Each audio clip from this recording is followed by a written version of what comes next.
Excelente, gloria a Jesús, gloria al Señor. Bueno es el Rey, bueno es nuestro Dios, gracias. Bueno es nuestro Padre que está con nosotros y podemos seguir aprendiendo de Él y de su bondad. En medio de estas fiestas patrias, Dios siempre igual quiere hablarnos. La Biblia deja de manifiesto que Dios habla, que nuestro Dios habla de forma especial, de forma única, de forma gloriosa, de forma pertinente, de forma firme. El Dios que tenemos es un Dios vivo, no es un Dios crucificado solamente, sino que fue crucificado, pero resucitó. Tenemos un Dios resucitado. Y la historia muestra gran evidencia de todo lo que hablamos. Así que bendecimos este tiempo, glorificamos a Jesús en este tiempo. Y ahí ya vieron el título algunos, la oración del discípulo. En medio de esta fiesta necesitábamos estar apartados también con Dios. No somos de los que se afanan y de los que desperdician el tiempo, sino los que se preocupan de la voluntad del Padre. Y quiero hablarle a discípulos. Los que no son discípulos, no importa, bienvenido a la casa del Señor. Aquí pueden aprender y ser discipulados para la gloria de Jesús. Los que no me conocen ahí, mi nombre es Jorge y bendigo a toda la iglesia, a todos los hermanos que están conectados desde el principio. Bendigo a cada equipo y bendigo a la gente preocupada, a la gente que siempre está pensando en los demás, que no se preocupa de sí mismo, porque quiero hablar de esta oración maravillosa que sale en Mateo capítulo 6, versículo 9 al 13. Y me encanta porque muchos la conocemos como la oración del Padre Nuestro, la oración modelo. En un contexto educativo, Dios nos enseña a orar y nos desafía a orar después de las bienaventuranzas, después de hablar de la vida del reino y de la felicidad del reino, expone el modelo de oración. Y me encanta. Y antes de hablarles de esto, quiero explicarle un poco. Las oraciones judías antiguas se separaban en tres partes y empezaban alabando al Señor. Era la oración judía antigua. Luego proseguía un tiempo de peticiones y finalizaba con una expresión de gratitud. Y eso mismo se manifiesta en esta oración del Padre. Y me encanta porque en la época de Cristo, me encanta, los judíos piadosos ciertamente oraban 3 veces al día y eso también se esperaba de Cristo. Probablemente Cristo estaba acostumbrado a orar a las 9 de la mañana, al mediodía y a las 3 de la tarde. ¿Cuántos quieren ser como Jesús? Yo anhelo ser como Él porque Él es nuestro maestro. Y me encanta lo que sale ahí. Y dice, en el nombre del Señor, no voy a leer todos los pasajes, pero sí se los cito para que usted después lo lea en su casa. Y me encanta en una parte donde dice, ora a tu Padre en privado, entonces tu Padre, quien todo lo ve, te recompensará. ¡Wow! Me encanta esto. Y esta oración modelo que Cristo manifiesta tiene 3 secciones, o tiene dos secciones fundamentales de esto. La verdad que manifiesta también las 3, pero quiero hablarle de las 2 secciones fundamentales de este Padre Nuestro. Cuán maravilloso es. Y los que toman apunte, estamos aprendiendo a orar. Quiero enseñarles un poco de este Padre Nuestro maravilloso en medio de estas fiestas, un tiempo de apartarse para Cristo. Cristo tenía la costumbre de hacerlo. Cristo estaba ahí celebrando, buena onda, y luego se apartaba a orar, a hablar con el Padre, probablemente a meditar en la ley, en la palabra, en la instrucción del Señor. ¿Cuántos han meditado en este tiempo de fiesta en la instrucción del Señor? Los que han meditado en este tiempo de fiesta y han orado y han sido instruidos por la palabra del Señor, quiero decirles que dejan de manifiesto que son parte también de los discípulos del Señor. Porque los discípulos hacen esto. Esto manifiesta la característica de los verdaderos discípulos. Que no se pierden en este mundo lleno de vanagloria y de hedonismo y de placeres, sino que disfruta también una vida maravillosa en la presencia del Señor. El número 1, los que toman apunte, para entender esta oración debemos hablar de una relación íntima. Porque el texto bíblico deja de manifiesto en el 6:9, dice... En la primera parte habla de una invocación al Padre y dice, ora de la siguiente manera. Padre nuestro que estás en el cielo. Ora de la siguiente manera. Padre nuestro que estás en el cielo. Y es interesante porque deja claro una relación íntima para su discípulo. Recuerden que esta oración se lo expone, que esta forma de orar le dice a los discípulos, ustedes discípulos deben orar de la siguiente manera. No está diciendo que oremos de forma repetitiva como lo hacían los judíos hipócritas, perdón, no todos los judíos, sino que algunos fariseos, algunos saduceos, escribas hipócritas. Y dice, bueno, ustedes oren así.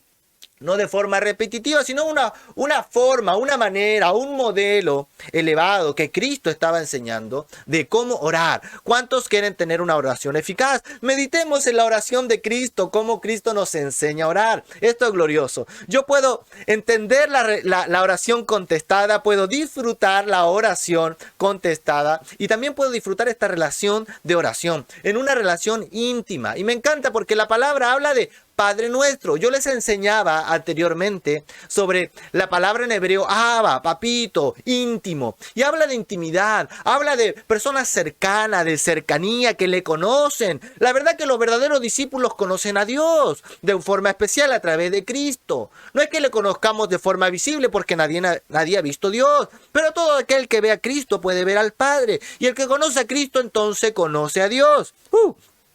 Y los discípulos, por consecuencia, tienen una relación íntima y pueden decirle papá, papito hermoso, padre amado. Y hay cercanía. Y me encanta porque estos versos manifiestan soberanía, pero manifiestan confianza en el Señor. Manifiesta que está en el cielo. Es decir, no es que esté lejano, sino que está diciendo Él es soberano, Él es más alto, Él es superior, Él es creador. Padre nuestro, mi Padre íntimo, que está en mi corazón, que me conoce, que tengo confianza, que tengo cercanía, es más alto de lo alto, es sublime.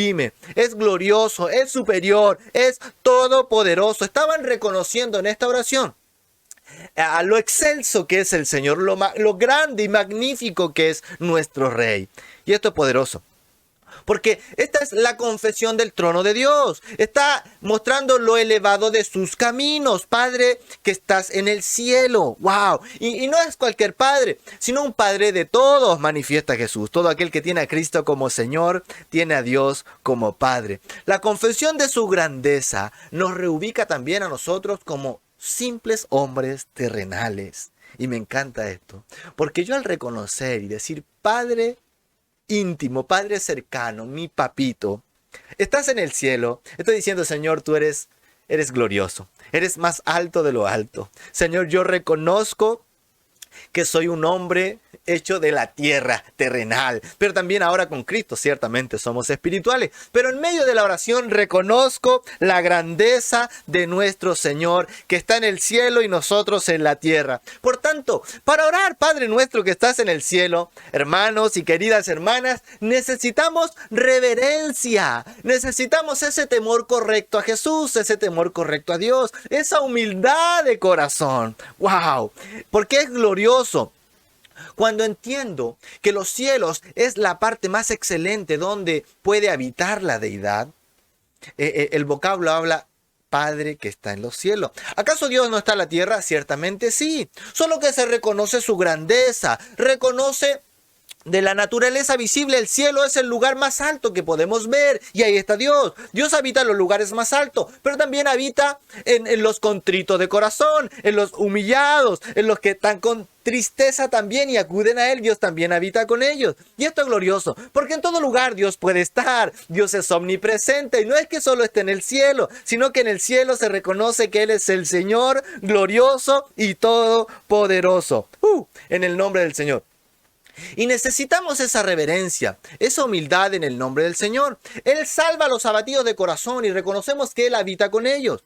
Y necesitamos la intimidad con el Padre nuestro, una relación íntima. Los afanes no pueden quitar la intimidad de los discípulos y discípulas del Señor. Las fiestas no pueden quitar la intimidad de los discípulos y discípulas del Señor. Cuando oren, oren en secreto, no se preocupen. Cuando nadie me ve, me encanta esto, porque cuando oramos en secreto nadie nos ve. Pero es poderoso porque cuando nadie nos ve, Él también merece honra. Él también merece ser reconocido como mi Padre íntimo, pero también como el glorioso y eterno Señor. Y me encanta porque cuando estamos en intimidad, cuando tenemos una relación íntima, no usamos repeticiones. ¡Wow! Dice, no uses repeticiones como los hipócritas. Mucha gente anda citando el Padre Nuestro, Ave María. No se preocupen, esas son repeticiones. Y la Biblia deja de manifiesto los que oran con intimidad, con una relación íntima, como que conocen al Padre, la verdad, porque tienen intimidad con el Papito Dios, Padre amado. Me entrego sin hipocresía. Soy genuino, abro mi corazón a Él de forma sincera, no con repeticiones hipócritas como estos fariseos, decía Jesús. Y es interesante, reconocer la soberanía de Dios en los cielos me hace entender que yo soy un hombre que necesita de Él, una mujer que necesita de Él. Pero otro punto importante de esta relación íntima, no confundamos una relación íntima con la falta de honra. Mucha gente confunde que porque empieza a tener una relación íntima ya no le da honra de vida a otra persona, cuanto más a Dios.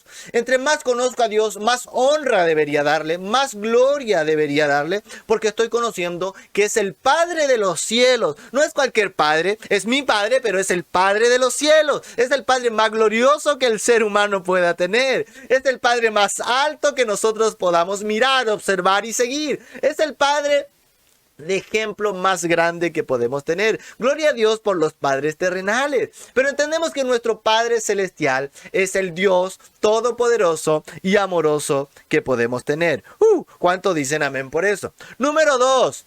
En medio de esta oración modelo, puedo ver su buena voluntad. Y me encanta porque ahora vienen peticiones maravillosas. Primero habla de una invocación al Señor en el Padre Nuestro y la parte número 2 habla también de su buena voluntad, pero habla de peticiones. Y aquí vienen unas peticiones, ustedes se las saben. Santificado sea tu nombre. ¿Cuántos saben eso? Santificar el nombre divino. ¡Wow! Que sea siempre santo tu nombre. El Dios santo, el único Dios santo, el único Dios glorioso y santo es Él. ¿Y qué significa santificado sea tu nombre? Es, en otras palabras, también decir glorificado sea tu nombre. En otras palabras, que mi vida te santifique, que mi vida te glorifique en el nombre del Señor. Mediante este reconocimiento, respondemos a su santidad con honra y obediencia. El que reconoce que Dios es santo y que por medio de la expresión santificado sea su nombre, respondemos de forma clara, firme, en santidad, en honra y en obediencia al Señor. Nadie va a responder en obediencia y en honra o en santidad si no reconoce que santificado es su nombre, que santo es su nombre, que su nombre siempre es santo. Y me encanta porque en la antigüedad se entiende que los nombres manifestaban el carácter de la persona. Y aquí también encontramos el carácter de Dios. Dios es santo por naturaleza, es santo. Y todos podemos ser santos porque Él es santo. Todos sus hijos y discípulos podemos ser gente santa porque Él es santo. Y cuando hablamos de santo no estamos hablando de gente que no se equivoque. Nosotros entendemos eso. Estamos hablando de que le pertenecemos, que hemos sido apartados para Él. Por tanto, ahora somos gente santa porque habitamos con Él y porque Él habita en nosotros. Por eso somos santos para Él. Santificado sea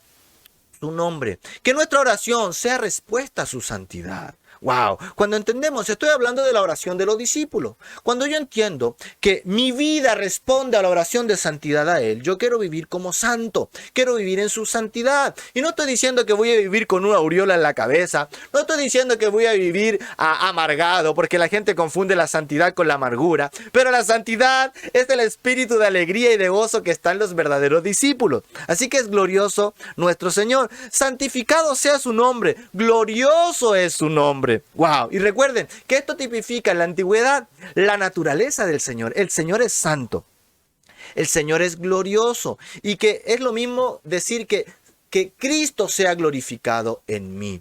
Venga tu reino. ¿Alguien ha escuchado ese dicho? Venga tu reino, la llegada del reino. Anhelamos la llegada del reino universal. ¿Cuántos anhelan eso? Esto es para los discípulos. Los que no son discípulos no pueden anhelar la llegada del reino. Solo los discípulos anhelan la llegada del reino. Y oramos de esa forma: Señor, venga tu reino. Señor, que se haga tu voluntad.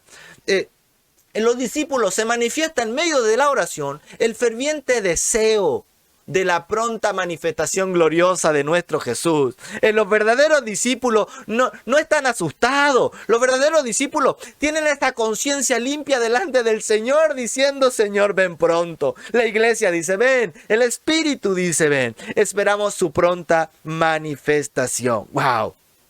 Si bien el reino es una realidad actual, esto es verdad, pero el cumplimiento final de la esperanza que tenemos los discípulos es de gran gozo de nuestro Dios y Salvador Jesucristo. Él se va a manifestar. Y me encanta porque esta oración modelo viene después de Mateo 5, de las bienaventuranzas. Y manifiesta una conciencia pura sin temer al juicio. Esto es glorioso. Hágase su voluntad. ¿Cuántos han orado como estos discípulos? Como Cristo nos enseñó, que se haga su voluntad. ¿Por qué la gente egoísta pide que se haga esto por mí? Y está bien pedir, hay peticiones correctas, pero también debemos entender que su voluntad es más elevada, que es el Padre de los cielos. ¡Wow! Que su nombre es santo por siempre. Si no entendemos eso, nuestra oración siempre va a ser egoísta. Pero cuando entendamos que Él es el Padre celestial del universo, ¡wow! Que nada existe si no fuese por Él. Él es el Padre de las luces, que ha creado todo lo bueno. Cuando yo entienda que Él es soberano y que su plena voluntad se cumple, ¡wow! Y cuando yo entiendo que su nombre es santo por siempre, yo quiero decir: Señor, que se haga tu voluntad, porque tú eres todo benevolente, absolutamente bueno.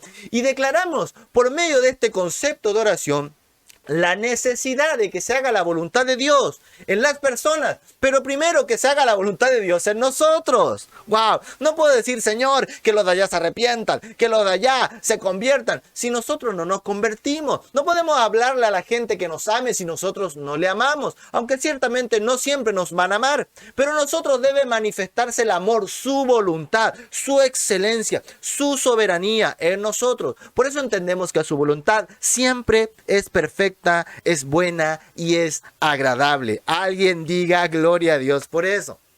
Me encanta. Porque este reino, que se haga su voluntad, que venga su reino, no tiene que ver con armas de conquista, sino que tiene que ver con su voluntad soberana. En el nombre del Señor, los principios del cielo establecidos en medio de nosotros. Ya estamos experimentando su voluntad para los discípulos. Los discípulos son los que obedecen su voluntad. ¡Wow! En el nombre del Señor. Y esa voluntad se manifiesta en sus hijos. Así en la tierra, esté sujeta toda la tierra a su voluntad. Que se haga su voluntad como se hace en el cielo, como los ángeles te obedecen. Nosotros, la creación, los humanos también debemos obedecerle. Pero no como obligación, si nosotros entendemos que es por amor, porque hemos reconocido la grandeza, el amor, su poder y su misericordia. ¡Wow! Etcétera, etcétera. Así que deseamos que los preceptos de Dios, que la ley del Señor, que la instrucción de Cristo esté en mi vida y se cumpla de forma plena. De esta forma yo puedo descubrir una bienaventuranza. De esa forma yo puedo descubrir que soy dichoso en la vida, que soy bienaventurado, una plena felicidad real en este tiempo y en la vida venidera. Y esto no es una ilusión, no es un tema propagandístico que algunos ocupan. ¡Ay, ven, sé feliz! No estoy hablando de una felicidad pasajera. Estoy hablando de una felicidad plena, de una vida completa, llena de gratitud, completos en Él. No hay necesidad de nada sin Él, con Él. Él los llena todo. Y esto es poderoso, porque me encanta. Podemos citar y podemos orar, los discípulos y la discípula del Señor, que venga su reino pronto. Señor, que tu reino venga pronto, que se haga su voluntad como se cumple en el cielo. No tengan miedo. No tengan miedo. Los discípulos no tienen miedo de orar que venga su voluntad. ¿Cuántos saben eso? Número 3, los que toman apunte, me encanta. En esta oración yo puedo ver buenos deseos. Y aquí vienen las siguientes peticiones de esta oración. Y ustedes ya se la saben. Estas peticiones son en la esfera humana, podríamos decir, de Mateo 11 al 13. Y manifiesta: danos el pan. ¿Cuánto han leído, han orado eso? Señor, que danos el pan diario, el pan cotidiano. Danos hoy el alimento que necesitamos. Esta petición es gloriosa porque son buenos deseos, porque son deseos necesarios. Recuerden que que el público que tenía a Cristo en ese contexto eran artesanos, eran pescadores, eran obreros que vivían del pan diario. Entonces les dice a ellos, oren, porque Dios suple la necesidad diaria. No se preocupen, tranquilo, confíen en el Padre íntimo, en el Padre amoroso, en el Padre soberano de los cielos, el que tiene santificado su nombre, el cual nosotros santificamos su nombre, el cual su nombre es santo para siempre. Podemos orar con confianza y también podemos exponer buenos deseos para nosotros también, porque Dios conoce la necesidad de cada uno, incluso antes de que le pidamos. ¿Cuántos saben eso en el nombre del Señor? Y esta petición sobre alimento físico es para subsistir. Recuerden, era gente, o los oyentes era gente común, que estaba ahí, que necesitaba ese pan diario. Y hay gente, yo digo gente ignorante respecto a este texto. Que el Señor me va a dar el pan diario y no trabaja. Pero Dios da el pan diario, sí, pero hay que trabajar. La Biblia dice el que no trabaja, que no coma. Y es interesante porque los oyentes eran todos trabajadores, eran todos pescadores, eran artesanos, eran obreros. Por consecuencia, cuando alguien diga, no, si el Señor va a proveer el pan, por favor, hay que ponerse a trabajar. Dios ciertamente provee. Pero el que no trabaja, entonces, ¿qué Dios va a proveer? No hay fruto si no hay siembra. Así que en el nombre del Señor no ocupemos textos fuera de contexto para hablar puras cabezas de pescado. O pretexto, dicen algunos, es verdad. En el nombre del Señor. Así que los buenos deseos los puedo ver en esto. Me encanta porque estas personas requerían una respuesta diaria. ¡Wow! Y esta respuesta diaria incluye también beneficios materiales, no solamente beneficios espirituales. Estas peticiones también eran beneficios materiales. Es decir, que ahora vamos a pedir todo lo material. No, nuestro corazón siempre está inclinado a lo incorrecto. Pero conozcamos la voluntad del Señor. Por eso antes de esto dice que se haga su voluntad. Si no conocemos su voluntad, vamos a estar orando capaz que en contra de su voluntad. Pero los que hacen su voluntad, los que piden que se haga su voluntad, cuando piden aquí en la tierra, en el cielo está libre, abierto, porque los que piden su voluntad reciben, porque todo aquel que pide su voluntad recibe lo que Dios ya ha dispuesto, ha propuesto, porque es su maravillosa voluntad en el nombre del Señor. Es una provisión suficiente para mantener la vida. Dios atiende con estas palabras la necesidad diaria. ¡Wow! Me encanta saber que nuestro Dios está atento a la necesidad diaria de sus discípulos y discípulas del Señor. Versículo 12 dice, Señor, perdona nuestras ofensas. O nuestras deudas, o se reclama el perdón. Es interesante, en otras versiones habla de deuda, pero probablemente hable de una deuda moral, de que somos pecadores y tenemos una deuda moral y espiritual que debe ser saldada, pero entendemos que Cristo ya saldó esa deuda y hemos sido perdonados. Y ahora con confianza podemos ir a Dios, a Cristo, a Dios por medio de Cristo. Él es nuestro abogado supremo, Él es nuestro sumo sacerdote por excelencia y podemos acudir a Él y decirle, Señor, perdona nuestras faltas. Y me encanta porque los versículos posteriores habla de que debemos pedir perdón, pero también debemos perdonar a los que nos han ofendido, a los que tienen deudas con nosotros. Y no estoy hablando de economía, estoy hablando de la moralidad y de la espiritualidad. El que me ha ofendido, yo lo voy a perdonar, porque Dios me ha perdonado tanto que no tengo conciencia para no perdonar a alguien. Cuando recibo ofensa, incluso de gente cercana, no tengo conciencia, porque mi conciencia ha sido descubierta por el perdón del Señor. Y cuando mi conciencia es abierta, que Dios me ha perdonado mi falta, mis errores, mis pecados, ¿saben qué? Tengo una gratitud de poder perdonar, un reconocimiento, una necesidad también de perdonar a los demás, porque el Señor me ha perdonado mucho. Por eso le amo tanto. Por eso los discípulos y las discípulas le amamos tanto a Cristo, porque Él nos ha perdonado mucho. ¡Wow! El perdón nos proporciona la bendición espiritual. El perdón nos capacita para también perdonar a otros. Esto es poderoso. Esta actitud de perdonar, de pedir perdón, nos faculta para la bendición amplia de la voluntad divina. Esto es glorioso. Él borra nuestros pecados delante del Padre íntimo y cercano. Podemos entrar con sinceridad y podemos pedir perdón, porque hay un ambiente de perdón, porque hay un ambiente de gracia, donde recibimos no lo que merecemos, sino que recibimos mucho más de lo que podíamos recibir. Eso es gracia. Así que en el nombre del Señor, en este ambiente, nos desarrollamos la oración de los discípulos y de las discípulas del Señor. En este ambiente de perdón nos prepara el Señor para reconocer y comprender el corazón de Cristo, porque todos tenemos que tener ese corazón del Señor. Así que es normal que pidamos perdón y aprendamos a dar y a recibir perdón. Me encanta. Dice, no nos dejes caer en tentación. ¡Wow! Se solicita el no ser llevado a la tentación. Es poderoso esto. Porque esta súplica, recuerden que son peticiones, primero se invoca y luego vienen 7 peticiones. En estas peticiones se invoca de forma gloriosa a que no llevemos cargas innecesarias. Señor, líbrame de la tentación. Señor, no me dejes caer. No es que Dios esté tentando, porque la Biblia deja de manifiesto que Dios no anda tentando a nadie, pero Dios permite. Pero no es que esté tentando. Dios no tienta a nadie. La Biblia dice que Dios prueba, que es diferente. Y esto es glorioso. El que es tentado no diga que Dios lo tienta, porque póngale 0, dijo el chavo, póngale 0. No, Dios no tienta a nadie. Porque Dios no puede tentar a nadie, porque Él es bueno. Él es gloriosamente bueno, todo benevolente. Entonces, Él no anda tentando a la gente. Los que son tentados o los que somos tentados por nuestros propios malos deseos, por nuestra naturaleza pecaminosa. Por eso necesitamos reconocer y tener esa relación íntima con el Padre. Por eso necesitamos conocer su voluntad y decir, Señor, que se haga tu voluntad, así en la tierra como se hace en el cielo. No nos deje caer en la tentación.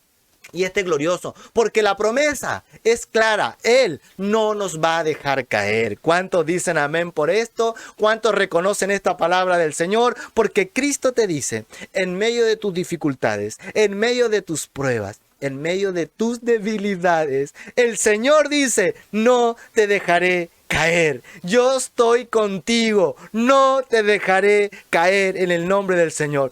El Señor no te va a desviar de tu objetivo glorioso de cumplir su voluntad, de cumplir todos los propósitos por el cual Él te ha llamado. Él no te dejará caer. Así que Y sigue esta oración del discípulo y de la discípula. Dice, si no, rescátanos del maligno, líbranos del mal. Dice, wow, esto se implora de ser librado del mal. No, puede ser traducido del mal o del maligno. Es interesante esto. La cosa es que Dios nos libra de esto. Y termina de forma clara con una declaración gloriosa. Y dice que todo el reino, el poder y la gloria le pertenecen eternamente a Dios. Amén. Así termina esta oración. Que toda la gloria, el imperio, el poder le pertenece a nuestro Señor glorioso. Me encanta. Este Dios poderoso que nos enseña a orar como discípulos, reconociendo su voluntad, porque la gente que no es discípula no puede reconocer su voluntad. Los discípulos solo reconocen su voluntad porque le conocen, porque tienen una relación íntima, porque tienen una relación con el Padre de Hijo, porque conocen su voluntad y porque reconocen que Él es sobre todo soberano, está sobre los cielos, tiene buenos deseos, hay buenas intenciones detrás de todo esto. Y me encanta porque el que Dios que habita en los cielos, que habita más allá de todas las galaxias, ese Dios todo glorioso, dice el Salmo 34:18, Él está cercano de los quebrantados de corazón y salva a los abatidos de espíritu. ¡Wow! Relación íntima, su buena voluntad y buenos deseos se debe manifestar en la oración de los verdaderos discípulos, reconociendo que el poder, que el reino y la gloria le pertenecen al Señor. Y me encanta, porque estos mismos discípulos le dicen en Lucas, Señor, enséñanos a orar. Todos los días, cuando me toca orar, le digo, Señor, enséñame a orar. Y me muestra esta oración modelo, esta oración gloriosa, que puedo llegar al Padre de forma tan cercana, reconocer su voluntad, hablar del futuro, que el reino va a venir también, hablar del presente y reconocer el pasado, porque el Dios que nosotros tenemos maneja el tiempo, es sobre el tiempo. El Dios que nosotros tenemos es tan glorioso que ha creado el tiempo, que Él está sobre el tiempo. Y este es el Señor tenía la costumbre de orar. Este Jesús que se vino a manifestar en la tierra tenía la costumbre de orar. Y me encanta porque oraba en la sinagoga, oraba con los discípulos, pero también oraba en intimidad. Este Señor me dice, perdona a los demás porque yo también te perdono a ti. Este Señor tenía una vida de oración íntima. Y este maestro, todos los discípulos y discípulas quieren imitar en el nombre de Jesús. Si alguien no quiere imitar a Cristo, no está listo para orar esta oración de los discípulos. Pero todos los que quieran imitar y ser seguidores de Cristo, prepárense a orar como discípulos y discípulas del Señor, con autoridad, con amor y con humildad, en el nombre de Jesús. Permítanme bendecirles. Espero que haya sido un tiempo de bendición, de gloria, un tiempo de aprendizaje, de instrucción, donde Cristo siempre es glorificado. Bendigo a todos los que comentan, bendigo a todos los que están atentos a la palabra del Señor, porque es un tiempo de fiesta, pero es un tiempo donde no nos podemos olvidar de lo maravilloso que es nuestro Rey y nuestro único Salvador. A Él sea la gloria. Permítanme orar, queridos hermanos y hermanas. Padre, gracias por este tiempo, papá. Eres tan bueno y tan misericordioso. Gracias porque nos permites meditar, instruir, escarbar en tu palabra. Tu palabra es gloriosa, tu palabra es eterna, tu palabra nos restaura, pero tu palabra también nos confronta, porque la verdad confronta. Así que gracias, papá, porque el que ama también será disciplinado. Y gracias por amarnos, por bendecirnos, por corregirnos, pero también por instruirnos. Gracias porque estás con nosotros y no nos has dejado. Gracias porque eres el Dios soberano. Y oramos como esta oración modelo, papá, que se haga tu voluntad, no la nuestra, porque somos egoístas, porque nos inclinamos a lo incorrecto, porque pedimos a veces solo para mi familia, y no es que no soy egoísta, solo para mi familia, pero el amor tuyo, Jesús, es más amplio, que bendice a mi familia, pero también quiere bendecir a todas las familias de la nación, a todas las familias del mundo. El Padre es el Padre de todos los hijos genuinos y verdaderos que tienen a Jesús como el Señor absoluto. Gracias, papá, porque podemos orar de forma firme y clara, Señor, manifestando y declarando que venga tu reino porque anhelamos tu reino, en un lugar de plena felicidad, un lugar de plena armonía, donde tú desatas, expones bendición sobre tus hijos y sobre tus discípulos. Para una cosa, para que el reino siga avanzando, que se levanten discípulos y discípulas, orando con autoridad, con humildad y amor, pero para que tu reino siga avanzando, en el nombre del Señor. Gracias, papá, por cada oyente. Y oro, papá, y exponemos todas las enfermedades de mis hermanos y aún los que no son mis hermanos, Señor, que están atentos el día de hoy. Ponemos todas las peticiones de oración en tus manos, porque tú eres el que hace milagro. Tú eres el sanador, tú puedes sanar a las personas. Nosotros confiamos en tu palabra. Y si tú dices la palabra, Señor, que sea sano, cualquier persona puede ser sana. Así que gracias, papá, por los milagros. Gracias, papá, por las respuestas de las oraciones. Y gracias, papá, porque nos dice que oremos, pero también nos enseñas a orar. Gracias, papá, porque pones el querer en nosotros, pones tu voluntad en nosotros y pones ese deseo en nosotros de buscarte. Porque sabemos que los discípulos y discípulas tenemos necesidad de este Dios vivo. Tenemos una sed tan grande de este Dios glorioso, porque sabemos y conocemos tu hermosa realidad, papá. Gracias en el nombre de Jesús. La iglesia puede decir amén. La iglesia puede gritar aleluya, la iglesia puede ponerse a orar, la iglesia puede seguir enseñando a orar a otros, la iglesia puede empezar a ser discípulos porque Dios nos ha llamado a ser discípulos en el nombre de Jesús. Los bendigo y nos vemos pronto el martes y el jueves a las 8. Los que se conectan de otros países, por ejemplo de Bolivia, es una hora antes, a las 7 de la tarde por vía Zoom. Los de Chile, de La Pintana, San Bernardo, Puente Alto, Curicó, Iquique, descarguen Zoom, conéctense porque los discípulos están siendo discipulados para discipular en el nombre de Jesús. Nos vemos ahí y los amo mucho. Nos pueden escribir a nuestras redes por interno y estaremos atentos a poder servirles de forma óptima y de lo mejor que podemos. Los amamos y nos vemos.